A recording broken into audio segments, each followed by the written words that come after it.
Hello student, इस video में मैं आपको बीएड सेकंड ईयर के पेपर अधिगम के लिए आकलन का 2021 वाला पेपर बता रही हूँ।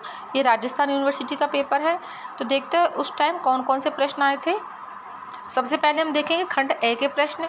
खंड ए का पहला प्रश्न है, मूल्यांकन के संप्रत्यय को समझाइए। दूसरा प्रश्न है, मापन व मूल्यांकन में अंतर स्पष्ट कीजिए। तीसरा प्रश्न है, समवाय आकलन से आप क्या समझते हैं। चौथा प्रश्न है, अधिगम के लिए आकलन किस प्रकार सार्थक है। पांचवा प्रश्न है, संचय अभिलेख क्या है, यह कैसे बनाया जाता है। छठा प्रश्न है, आकलन के लिए सूचकांकों का विकास कैसे किया जाता है। सातवां प्रश्न है, आकलन हेतु किन्हीं 5 सामूहिक गतिविधियों के बारे में लिखिए। आठवां प्रश्न है, मध्यमान, मध्यमांक व बहुलांक का अर्थ स्पष्ट कीजिए। नवां प्रश्न है, केंद्रीय प्रवृत्ति के माप के गुणों की विवेचना कीजिए। 10वां प्रश्न है, अध्यापक पृष्ठपोषण के प्रकारों के बारे में बताइए। 11वां प्रश्न है, सत्रीय कार्य की उपयोगिता को बताइए।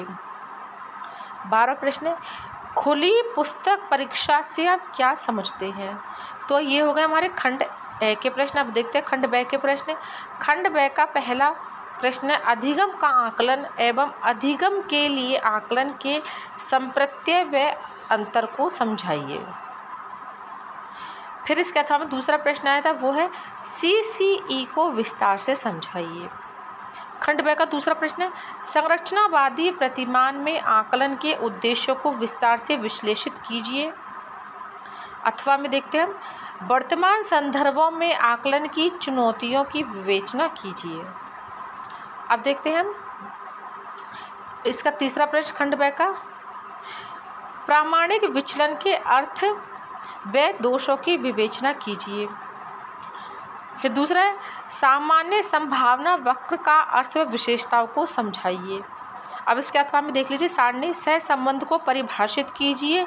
नीचे दिए गए प्रदत्तों से अनुपस्थिति अंतर सह संबंध विधि द्वारा सह संबंध गुणांक ज्ञात कीजिए तथा परिणामों की व्याख्या कीजिए। तो ये हो गया अधिगम के आकलन का 2021 वाला पेपर। Thank you.